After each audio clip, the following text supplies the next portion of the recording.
औज़ुबिल्लाहिमिनश्शैतानिर्रजीम बिस्मिल्लाहिर्रहमानिर्रहीम। शु अल्लाह ताला के बबरकत नाम से जिसके कब्ज़ा कुदरत में हम सब की जान है। अस्सलाम वालेकुम नाज़रीन, प्रोग्राम हालात हाज़रा में मैं हूँ आपका मेज़बान सुहेल मुग़ल। नाज़रीन, आज हम एक बार फिर नए सवालात, नई तज़ियों, तबसरों के साथ हाज़िर हैं और हमारे साथ मौजूद हैं आज़ाद कश्मीर के सीनियर सहाफ़ी तजिया निगार जनाब जावेद इकबाल हाशमी। नाज़रीन, आज हम अपने प्रोग्राम में बात करेंगे कि आज़ाद कश्मीर के सियासी उफ़क़ पे बहुत तवील अरसा से, कई दिनों से खामोशी छाई हुई है। क्या ये किसी तूफ़ान का पेश ख़ीमा है? हम इस पर बात करेंगे। हम बात करेंगे कि पाकिस्तान के अंदर पाक अफ़वाज के हवाले से सोशल मीडिया पे एक मनज़्ज़म साजिश के तहत किरदार कशी की मुहिम जारी है। ये कौन वतन दुश्मन है और उसका एजेंडा क्या है? हम इस पर बात करेंगे। हम बात करेंगे कि महकमा मौसमियात की जानिब से मानसून के हवाले से बारिशों का अलर्ट जारी किया गया है। इस हवाले से एसटीएमए के इंतज़ामात क्या हैं, हम इस पर बात करेंगे। मैं सबसे पहले जनाब जावेद इकबाल हाशमी साहब, आपसे ये जानना चाहूँगा, बताइएगा कि आज़ाद कश्मीर के सियासी उफ़क़ पे बहुत दिनों से खामोशी छाई हुई है। ये किसी तूफ़ान का पेश ख़ीमा है और हमारे जो सियासतदान हैं, जो सियासी खेल खेलते हैं, इक़्तिदार का क्या खेल खेलते हैं, ये अंदरूनी खाना किस खेल में इस वक्त मसरूफ़ हैं? बहुत शुक्रिया सोहेल साहब। बिस्मिल्लाहिर्रहमानिर्रहीम। सोहेल साहब, आज जिन मौज़ूआत का आपने जिक्र किया उनमें आज़ाद कश्मीर के सियासी उफ़क़ पर छाई मायूसी और ख़ामोशी जो है उस पर बात करने की मैं गुजारिश करता हूँ इस मौजू पर कि आज़ाद कश्मीर में गुज़श्ता चंद माह से जो है वो माहौल तब्दील हो चुका है। जो इत्तेहादी हुकूमत है उसके अंदर इत्तेफाक और इत्तेहाद नज़र नहीं आता। बजट के बाद तवक्को थी कि जो इत्तेहादी जमातें हैं वो अपने मुतालबात हुकूमत के सामने रखेंगी और अपनी पॉलिसी जो है सियासी हिकमत अमली तब्दील करेंगे। इस हवाले से मुस्लिम लीग नून की मजलिस अमला का इजलास हुआ था जिसमें बहुत खुलकर बात हुई और वहाँ मुतालबा किया गया था कि मुस्लिम लीग नून की क़यादत जो है वो फौरी तौर पर जमात की हुकूमत से अलहदगी का ऐलान करे और ये अख्तियार दिया गया था सदर जमात को। लेकिन मुस्लिम लीग नून की क़यादत जो है वो भाग गई है इस डिमांड से, इस मुतालबे से, जिससे ये साबित होता है कि मुस्लिम लीग नून की क़यादत आज़ाद कश्मीर के अंदर जो है ना हुकूमत तब्दील करने के हक़ में नहीं है या हुकूमत से बाहर निकलना नहीं चाहती। हालांकि उनके कारकुन नीचे से ग्रास रूट लेवल से यूनियन काउंसिल से लेकर जो है ना मरकज़ी सतह पर जो है ना मुस्लिम लीग नून का कारकुन बुरी तरह पिस रहा है। मतलब असल अपोजिशन जो है ना वो मुस्लिम लीग नून के कारकुन को समझा जा रहा है और ये जो बेचैनी जी थी वो इसी की वजह भी यही थी। इसी तरह पीपल्स पार्टी के अंदर भी यही सूरत हाल है। पीपल्स पार्टी का कारकुन भी जो है ना वो बुरी तरह पिस रहा है। लेकिन वो लोग जो मुस्लिम लीग नून से तल्लुक़ रखते हैं, मेंबरान असम्बली, और वो जो पीपल्स पार्टी से तल्लुक़ रखते हैं वो जो हुकूमत में शामिल हैं, वो समझते हैं कि वो हुकूमत में रहने चाहिए, नागज़ीर है। जो बाहर हैं वो बाहर ही रहें, वो जो उनके साथ जो मर्जी होता रहे। हालांकि ये जो लोग पार्टियों की बुनियाद पर, पार्टियों के टिकटों पर जो इलेक्शन लड़कर आए हुए हैं, उन्हें कारकुनों के जज्बात का एहसास उनका ख्याल रखना चाहिए। ऐसा नहीं हो रहा। तो अभी जो पाकिस्तान में हालात बदले हैं और फिर कुछ और भी तब्दीलियाँ जो है ना वो इंतज़ामी सतह की आई हैं, तो उसके बाद तवक्को थी कि आज़ाद कश्मीर के अंदर जो वज़ीर आज़म हैं वो इत्तेहादी जमातों के साथ जो है ना वो मुशावरत का अमल शुरू करेंगे और इन्हें एतमाद में लेकर हुकूमत का निज़ाम आगे चलाएँगे। लेकिन उन्होंने चंद अफराद को जो है ना एतमाद में लेना मुनासिब समझा है, जबकि जो अक्सरियत है वो इस के अंदर शामिल नहीं है। वज़ीर आज़म के साथ उनका इत्तेफाक नज़र नहीं आता। ये बताइएगा हाशमी साहब मुझे कि अगर पीपल्स पार्टी, मुस्लिम लीग नून के कारकुनान का ये मुतालबा रहा है, उन्होंने अपनी क़यादत को बता भी दिया हुआ है, मुस्लिम लीग नून की जनरल कौंसिल में वाज़ेह तौर पे पैगाम सामने आया है और पीपल्स पार्टी के टिकट होल्डर्स ने भी जाके अपनी क़यादत को बावरकवा दिया है। रुकावट कहाँ है? ये जो क़यादत है ये इस मामले को हल क्यों नहीं करना चाहती? असल मसला यही है कि दोनों जो जमातें मुस्लिम लीग नून और जो पाकिस्तान पीपल्स पार्टी, इनकी अंदरूनी जो इख्तलाफात हैं वो यहाँ कर रहे हैं कि सब अच्छा नहीं है जमातों के अंदर। अब इनका जो अंदरूनी इख्तलाफात है उसका फ़ायदा उठा रही है गवर्नमेंट, मतलब वज़ीर आज़म साहब इसका फ़ायदा उठा रहे हैं। और जो पहले से ये वज़ीर आज़म का मौक़िफ़ है कि ये मेंबरान असम्बली की हुकूमत है। नहीं, फिर आप क्रेडिट दें कि मेंबरान खूबसूरत खेल रहे हैं। खेल नहीं रहे, बल्कि ये जो सिस्टम इस वक्त आज़ाद कश्मीर में चल रहा है मुअल्लक़ है, जमूत तारी है। जो वज़ीर आज़म साहब जो है वो उन्होंने जो शुरू में जो दावे किए थे वो किसी भी अपने दावे को अमली शक्ल नहीं दे सके हैं। मसलन उन्होंने गुड गवर्नेंस के क़याम का दावा किया था, उनकी गुड गवर्नेंस बुरी तरह बेनकाब हो चुकी है। उन्होंने इस्लाहत का ऐलान किया था, उनकी इस्लाहत भी जो है ना वो ज़बानी साबित हुई हैं, ज़बानी दावे साबित हुए हैं। वो अमलन वज़ीर आज़म साहब जो हैं चौधरी अनवारुल हक अमलन बड़ी बरादरियों बड़ी कबीलों के दबाव का शिकार हो चुके हैं। अब जमातों की बात नहीं रही है, अब बड़े कबीलों के मफादात की बात हो गई है। और मुझे ये बताएं आजमी साहब, अगर ये वुज़रा हैं, ये हुकूमत से बाहर नहीं होना चाहते, तो कल ये आम इंतखाबात में अपने वोटर्स के पास जाएंगे तो क्या पैगाम लेके जाएंगे? इनके पास क्या होगा जब लोगों के मसाइल हल नहीं हो रहे, उनके इश्यूज़ हल नहीं हो रहे, तो ये लोगों के पास वोट लेने कैसे जाएंगे? वोट बरादरियों की बुनियाद पर लिए जाते हैं, कारकर्दगी की बुनियाद पर नहीं लिए जाते। और वैसे जमातें जो है वो अपने इंतखाबी मंशूर जारी करती हैं, वो मंशूर जो होता है वो सिर्फ लोगों को बेवकूफ़ बनाने के लिए होता है। असल जो है ना टिकट जब जारी होते हैं तो वो बरादरियों की ताकत अच्छा, आपको कहने का मतलब है आज़ाद कश्मीर के सियासी कल्चर में बरादरियाँ डोमिनेट करती हैं? असल है ही बरादरियाँ, जमातें तो लिबादा है, वो तो कवर छतरी हैं। जमातों की छतरी ली जाती है और बरादरियों के मफादात का तफज़ किया जाता है। आज की जो हुकूमत है वो चंद बरादरियों के मफादात का क्लब बन चुकी है। वज़ीर आज़म उनके हाथों ब्लैकमेल हो रहे हैं, बुरी तरह लेट चुके हैं वज़ीर आज़म, उनकी गवर्नेंस बुरी तरह नाकाम हो चुकी है। उनके तमाम दावे जो है वो बरादरियों के मफादात के ताबे हो चुके हैं। और जो अभी चंद दिन पहले उन्होंने कुछ तकरीर तबादले किए हैं, वो सामने नजर आ रहा है कि वो दबाव का शिकार हैं, बरादरियाँ हावी हो चुकी हैं। अनवारुल हक साहब जो है वो बड़ी बरादरियों के मफादात के क्लब में खुद भी शामिल हो चुके हैं। ये बताइएगा हाशमी साहब, रिश्ता दिनों पाकिस्तान पीपल्स पार्टी आज़ाद कश्मीर के सदर चौधरी मोहम्मद यासीन ने कुछ अंदरूनी खाना सफ़ आरा होने की कोशिश की थी, कुछ नई सबंदियाँ उन्होंने करने की कोशिश की थी, मुख्तलिफ जमातों के साथ वो राब्ते में थे। ये बात सामने आ रही थी कि वो इस जानब कोई पेशरफ्त हो रही है, लेकिन कोई चीज़ सामने नहीं आई। चौधरी यासीन साहब जो है वो खुशफहम आदमी हैं और वो समझते हैं कि पूरा आज़ाद कश्मीर जो है वो उन्हीं की तरह सोचते हैं। ऐसी बात नहीं है। उन्होंने कोशिश अपने तौर पर की है, लेकिन उनको पजीराई नहीं मिली है। पीपल्स पार्टी के अंदरूनी मामला जो हैं वो बहुत दूर तक चले गए। हर बंदा वज़ारत उज़्मा का उम्मीदवार है। वज़ारत उज़्मा का कोई एक नहीं, 5-7 जितने भी एमएलए हैं हर बंदा वज़ारत उज़्मा का उम्मीदवार है। और मुझे खदशा है कि कहीं पीपल्स पार्टी को ऐसा फैसला ना कर दे जो सबके लिए अनाना हो। वो किसी भी ऐसे बंदे पर हाथ रख सकते हैं जो उनके लिए मुनासिब हो और मेंबरान असम्बली जो है ना उसको उनकी नज़र में वो शामिल न हो। तो खदशा इस बात का मौजूद है। लेकिन पीपल्स पार्टी जो है वो अगर वो तब्दीली चाहती है तो उसके लिए मुनासिब मौका था। वो मुस्लिम लीग नून के साथ और तहरीक इंसाफ के मुनर्रिफीन के साथ मिलकर तब्दीली ला सकती थी, लेकिन तब्दीली लाने के लिए जो है ना वो पहले आपकी अपनी सफ़ों में इत्तेहाद होना और यकसू होना ज़रूरी था। लेकिन ये नहीं है, पीपल्स पार्टी के अंदर यकसुई नहीं है। मुस्लिम लीग नून के अंदर जो पार्लिमानी पार्टी है, चूँकि पार्लिमानी पार्टी मुस्लिम लीग नून की बहुत छोटी है, उसका हजूम बहुत थोड़ा है। उनकी जो जमात है, तंजीम है, जमाती तंजीम, वो हावी है, बाहर है, सारी असम्बली से बाहर है वो।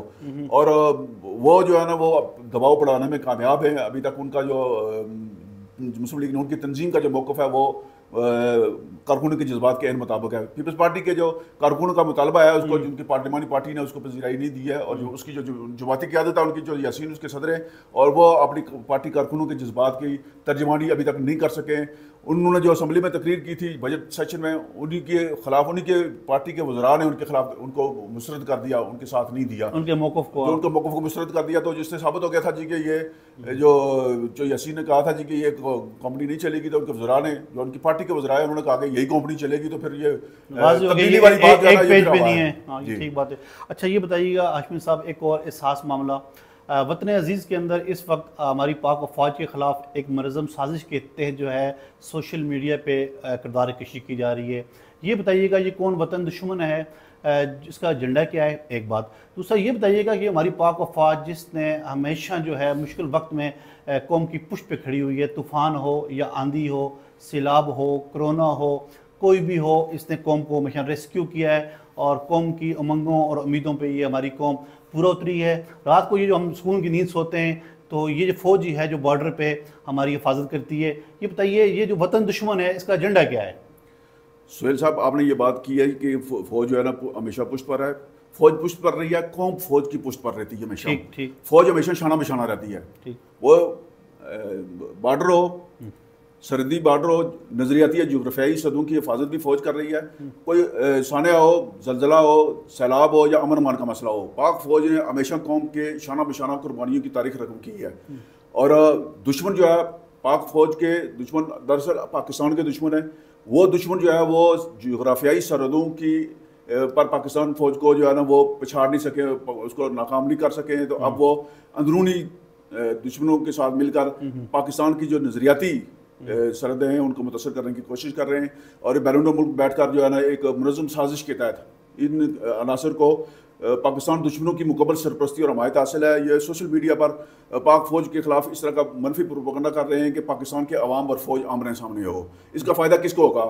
ये तवील अरसा से जो है ना ये एक सोच रही है पाकिस्तान के दुश्मनों की, जब तक पाकिस्तान फ़ौज के खिलाफ पाकिस्तान के अवाम के दिलों में नफरत पैदा नहीं होती, ये पाकिस्तान के वजूद को कोई ख़तरा नहीं। तो पाकिस्तान के वजूद को जो तोड़ना चाहते हैं, पाकिस्तान को जो ख़त्म करना चाहते हैं मुल्क दुश्मन, वो ये चाहते हैं कि पाकिस्तानी अवाम और फ़ौज आमने सामने आए, और उनको आमने सामने लाने के लिए जो है ना अब सोशल मीडिया का सहारा लिया जा रहा है। और सोशल मीडिया पर आप ज़रा गौर करें कि वो उन लोगों की सोच पर गौर करें, उनकी देखें कि वो जो अपनी फ़ौज को शिकस्त देकर क्या उनको खुशी हासिल होती है। ये कौन सी मोहब्बत है वतन के साथ, मुझे बताएं। यहाँ से साबित हो जाता है कि ये मुहब्बे वतन लोग नहीं है, ये शरपसंद हैं, जिनको जो ये दुश्मन के एजेंडे पर काम कर रहे हैं। तो वतन दुश्मन है सर, वतन दुश्मन भी, शरपसंद भी, और इनको ये दुश्मन कुफ्तू के अलाकार हैं।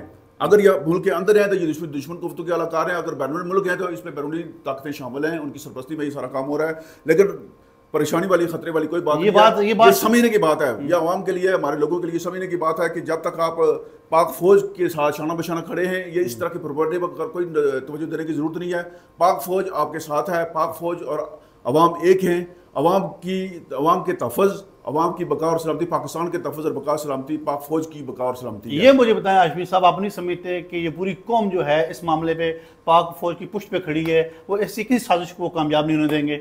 बिल्कुल। इस वक्त जो सूरत है कि अगर दुश्मन इतनी कुछ करने के बावजूद कामयाब नहीं हो सकता, इसका मतलब ये है कि पाकिस्तानी कौम वो बिल्कुल फ़ौज के खिलाफ हवाले से होने वाले प्रोपेगेंडे को बिल्कुल झूठ समझती है और इस पर यकीन करने के लिए तैयार नहीं है।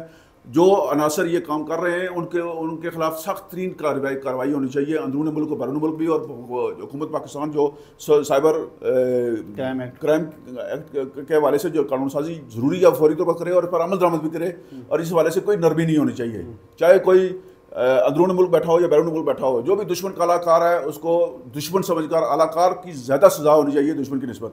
ठीक, ये बताइएगा हाशमी साहब, आप नहीं समझते कि इस मामले में हर मुबे वतन को अपना किरदार अदा करना चाहिए? बिल्कुल जी, हर शोबे के से वाबस्ता अफराद को वतन से मोहब्बत का तकाजा है, पाकिस्तान से मोहब्बत का तकाजा है, फ़ौज से मोहब्बत का तकाजा है कि आप अपनी जिम्मेदारियाँ पूरी करें और इस तरह के प्रोपेगेंडे का तोड़ करें और अपने लोगों को बताएं जी कि ये जो दुश्मन के हाथों में लोग खेल रहे हैं, जो पाकिस्तान के खिलाफ, पाक फौज के खिलाफ प्रोपेगेंडा कर रहे हैं, ये किसी सूरत जो है ना मुल्क के मफाद में नहीं है और इसका सदेबाब होना चाहिए। ये सिर्फ अवाम ही इसको नाकाम बना सकते हैं। बिल्कुल, यही हमारी मिट्टी से वफा और प्यार का तकाजा है। हाशमी साहब आगे चलते हैं, ये बताइएगा कि महकमा मौसमियात ने मानसून मुसलधार बारिशों के हवाले से एक अलर्ट जारी किया है। पहली बार ऐसा हुआ है कि STMA का महकमा कुछ सामने आया है, लोगों को पता लगा है इसका भी कोई वजूद है। जो नए DG तैनात हुए हैं, साबिक़ कमिश्नर मसूद रहमान, जो इंतज़ामी एहलियत सलाहियत के हवाले से अपनी शनाख्त रखते हैं, उन्होंने इस महकमे को मुतरक किया है और पूरे आज़ाद कश्मीर में जो STMA की मशीनरी पड़ी हुई थी जंग आलूद, उसको एक्टिवेट किया है और मानसून बारिशों के हवाले से उन्होंने इंतज़ामात जो है बड़े मुनज़्ज़म अंदाज में किए हैं। क्या कहते हैं आप? बात तो सारी आपने खुद कर दी है, मुझसे सवाल कह रहे हैं कि मैं क्या कहता हूँ। मैं तो यही कहता हूँ कि मसूद रहमान साहब जो हैं वो जहाँ बैठते हैं वो काम करने वाले अफसर हैं और जहाँ बैठते हैं वो काम करके दिखाते हैं। और ये जो इन्होंने किया है, जो STMA की जो करोड़ों रुपए मालियत की मशीनरी थी, उस मशीनरी को एक एक मशीन को उन्होंने खोल कर चेक करवाया कि आया ये काबिल इस्तेमाल भी है या नहीं, रनिंग पोजीशन में है या नहीं। तो हर मशीन की जो जिम्मेदारी किसी के ज़ुम्मे लगाई है, जो ऑपरेटर है उनकी भी तलाश की है कि कौन कहाँ है। उन्होंने अपने पहले दफ्तर के अंदर जो है ना वो इंतज़ामी सतह की सलाहत की है और उनके साथ एक अच्छे ऑफिसर जो है ना वो सेक्रेटरी STMA चौधरी मजीद अहमद जो है वो भी उनके साथ पूरी तरह शामिल हैं। मसूद रहमान साहब ने जो है ना सबसे पहले मुजफ्फराबाद के जो नदी नाले हैं जहाँ नाजायज़ कब्जे हो चुके थे, जो खुसूसन गोजरा का जो नाला है उसको नाजायज़ कब्जों से वागजात करवाने के लिए उसकी सफाई करवाई है और बड़ी हद तक जो है ना वो इस मकसद में कामयाब हुए हैं कि कम अज़ कम आप कोई गोजरा नाला की तरफ जो है ना किसी किस्म के सैलाब का कोई ख़तरा नहीं रहा है।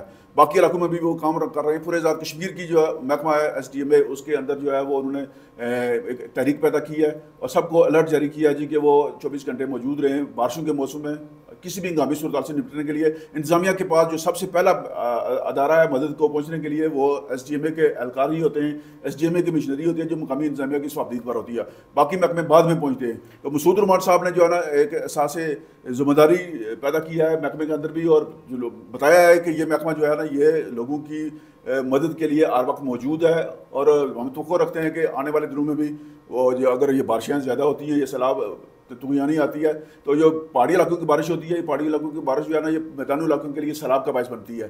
तो यहाँ से जो अलर्ट जारी होते हैं वो फिर आगे वाले जो हैं वो मैदानी इलाकों वाले वो उसके लिए बंदोबस्त कर सकते हैं। तो SDMA का महकमा जो है वो जिस जोश और जज्बे के साथ काम कर रहा है, ये आवाम के बेहतरीन मफाद में है, आवाम के लिए बेहतरीन सहूलत की हैसियत रखता है। और लोगों को चाहिए कि वो महकमा SDMA के साथ हर तरह का ताउन करें, ये उनकी जान माल के तहफ़्फ़ुज़ के लिए है। ये बताइएगा हाशमी साहब, आप नहीं समझते कोई भी बासलीयत ऑफिसर जो है वो सिस्टम के लिए हमीयत का हामिल होता है? आप मुझे इस मामले में एक राय दें, क्या ऐसा मुमकिन नहीं है कि मसूद रहमान साहब को हर वो महकमा जो गैर फ़ाल है, डेड है, जो अपना काम नहीं कर रहा, 5-5, 6-6 माह उनको दे दिए जाएं, फिर देखें ये महकमे किस तरह एक्टिवेट होते हैं। बात का काम करने की होती है, नीयत की होती है, विल की होती है। यही वो महकमा है जो बिल्कुल डेड था कई सालों से, आज मसूद रहमान उसके DG बने, एक्टिवेट हो गया। ये मसूद रहमान साहब पहले भी इस पर बात कर चुके हैं कि मसूद रहमान वाहिद ऑफिसर हैं जो कुछ करने की सलाहियत रखते हैं, जो मुर्दा महकमों को जो है ना वो फाल कर देते हैं। जहाँ जहाँ वो माजी में रहे हैं उन्होंने ये साबित किया है, बासित डिप्टी कमिश्नर भी, बासित कमिश्नर भी, और वज़ीर आज़म सेक्रेटरी में जितना सा वो रहे हैं उन्होंने वहाँ भी जो है ना एक फ़ाल किरदार अदा किया है। और यहाँ अलमिया ये है कि जो फ़ाल किरदार अदा करने वाले मुतरक और जो वफादार और जो मुखलस लोग होते हैं, मुखलस ऑफिसर हैं, उन पर शक किया जाता है। और मसूद रहमान को भी जो है ना वो साजिशों का शिकार होते हैं। मसूद रहमान के खिलाफ साजिशें हुई और वो साजिशों की शिकार होकर जो उन्होंने एक खड़े लैंड पोस्ट दी गई थी, और उस खड़े लैंड पोस्ट को भी उन्होंने इतना मुफीद बना दिया है कि अब जो है ना उनको वहाँ तैनात करने वाले भी अपनी जगह परेशान हो गए कि इसने यहाँ भी जाकर जो है ना काम शुरू कर दिया है, अपनी स्लाइड को बनवाया है। बहुत शुक्रिया जनाब जावेद इकबाल हाशमी साहब। नाजरीन, आज आपने हमारा प्रोग्राम देखा। आज हमने बहुत अहम मौज़ूआत को ज़ेर बेस लाया। नए प्रोग्राम में नए मौज़ूआत के साथ हाज़िर होंगे, तब तक के लिए इजाज़त दीजिए। अल्लाह हाफ़िज़।